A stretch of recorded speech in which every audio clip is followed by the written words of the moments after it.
اعوذ باللہ من الشیطان الرجیم، بسم اللہ الرحمن الرحیم۔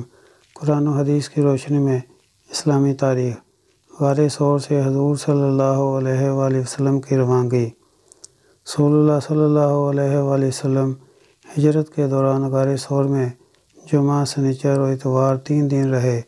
پھر جب مکہ میں شور و ہنگامہ میں کمی ہوئی تو مدینہ کے لیے نکلنے کا ارادہ فرمایا۔ عبداللہ بن عریدت کو راستہ کی رہنمائی میں بہت مہارت تھی۔ انہیں حضرت ابو بکر رضی اللہ تعالیٰ عنہ نے 2 سواری دے کر مدینہ پہنچانے کے لیے اجرت پر پہلے ہی اسے تیار کر رکھا تھا۔ جب عبداللہ بن عریدت سواریاں نے لے کر آیا تو آپ صلی اللہ علیہ وآلہ وسلم کی خدمت میں پیش کیا۔ چنانچہ آپ صلی اللہ علیہ وآلہ وسلم نے ایک اونٹنی قیمتاً پسند کیا۔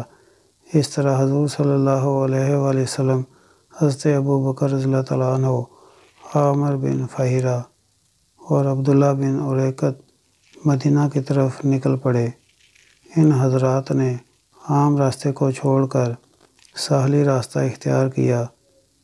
اسی سفر میں آپ صلی اللہ علیہ وآلہ وسلم کا گزر ام معبد کے خیمے سے ہوا تو آپ صلی اللہ علیہ وآلہ وسلم نے ام معبد کی اجازت سے ان کی خشک تھنوں والی اور کمزور بکری سے دودھ دوہا۔ سب نے سیر ہو کر پیا، پھر دودھ دو کر ام معبد کو دے کر سفر کا رخ کیا۔ کفار نے اعلان کیا تھا کہ جو محمد صلی اللہ علیہ وسلم کو گرفتار کر کے لائے گا اس کو انعام میں 100 اونٹ دیے جائیں گے۔ چنانچہ سراقہ بن مالک نے اونٹوں کی لالچ میں گھوڑے پر سوار ہو کر پیچھا کیا۔ جب قریب پہنچا تو آپ صلی اللہ علیہ وآلہ وسلم کی دعا فرمائی، جس کی وجہ سے اس کے گھوڑے کے اگلے دونوں پیر گھٹنوں تک زمین میں دھنس گئے۔ وہ معافی مانگنے لگا اور وعدہ کیا کہ اگر نجات ملی تو کفار کو آپ کا پیچھا کرنے سے روک دوں گا۔ پھر آپ صلی اللہ علیہ وآلہ وسلم نے دعا فرمائی تو اس کو نجات ملی۔ اللہ کی قدرت، سانس لینے کا نظام۔ جب ہم گرد و غبار والی ہوا میں سانس لیتے ہیں تو مٹی کے ذرات بھی اس میں شامل ہو جاتے ہیں، جن سے حفاظت کے لیے اللہ تعالیٰ نے ناک سے پھیپھڑے تک ہوا کے راستے میں بلغم پیدا کر دیا ہے جو ہوا کی نالیوں کو تر رکھتا ہے۔ جب ہوا ان نالیوں سے گزرتی ہے تو اس میں موجود گرد و غبار بلغم سے چپک جاتے ہیں اور صاف ستھری ہوا پھیپھڑے میں پہنچ جاتی ہے۔ پھر بلغم کے ذریعے یہ گرد و غبار سانس کی نالیوں کے باہر آ جاتا ہے۔ سبحان اللہ، اللہ نے اپنی قدرت سے ہمارے پھیپھڑے کی حفاظت کا کیسا غیبی انتظام فرمایا ہے۔ ایک فرض کے بارے میں، نمازوں کو صحیح پڑھنے پر معافی کا وعدہ۔ رسول اللہ صلی اللہ علیہ وآلہ وسلم نے فرمایا، 5 نمازیں اللہ تعالیٰ نے فرض کی ہیں، جس نے ان کے لیے اچھی طرح وضو کیا اور ٹھیک وقت پر ان کو پڑھا اور رکوع و سجدہ جیسے کرنا چاہیے ویسے ہی کیا تو ایسے شخص کے لیے اللہ تعالیٰ کا پکا وعدہ ہے کہ وہ اس کو بخش دے گا، اور جس نے ایسا نہیں کیا تو اس کے لیے اللہ تعالیٰ کا کوئی وعدہ نہیں، چاہے گا تو اس کو بخش دے گا اور چاہے گا تو سزا دے گا۔ ایک سنت کے بارے میں، بیماروں کی عیادت کرنا۔ رسول اللہ صلی اللہ علیہ وآلہ وسلم بیماروں کی عیادت کرتے اور جنازے میں شریک ہوتے اور غلاموں کی دعوت قبول فرماتے تھے۔ ایک اہم عمل کی فضیلت، نماز کے لیے پیدل آنا۔ رسول اللہ صلی اللہ علیہ وآلہ وسلم نے فرمایا، سب سے زیادہ نماز کا ثواب اس آدمی کو ملے گا جو سب سے زیادہ پیدل چل کر آئے، پھر اس سے زیادہ ثواب اس آدمی کو ملے گا جو اس سے زیادہ دور سے چل کر آئے۔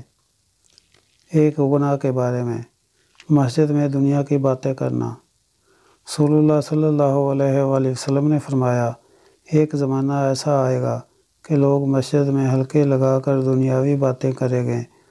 تم کو چاہیے کہ ان لوگوں کے پاس بالکل نہ بیٹھو، اللہ کو ان لوگوں سے کوئی واسطہ نہیں۔ دنیا کے بارے میں، دنیا سے کیا کہا گیا؟ حضرت سورت بن حکیم فرماتے ہیں کہ ہمیں یہ بات پہنچی ہے کہ دنیا کو یہ وحی کی گئی کہ جو تجھے چھوڑ دے تو اس کی خدمت کر، اور جو تجھے ترجیح دے اس سے خدمت لے۔ آخرت کے بارے میں، قیامت کے حالات۔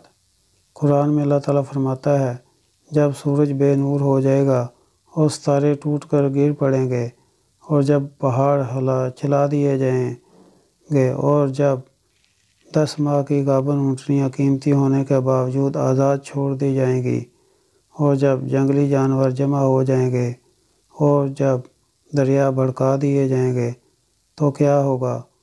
تو اس وقت ہر شخص ان اعمال کو جان لے گا جو لے کر آیا ہے۔ طب نبوی سے علاج۔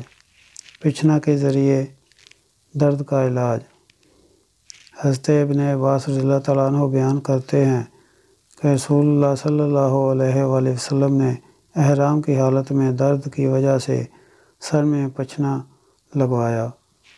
خلاصہ، پچھنا لگانے سے بدن سے فاسد خون نکل جاتا ہے جس کی وجہ سے درد وغیرہ ختم ہو جاتا ہے اور آنکھ کی روشنی تیز ہو جاتی ہے۔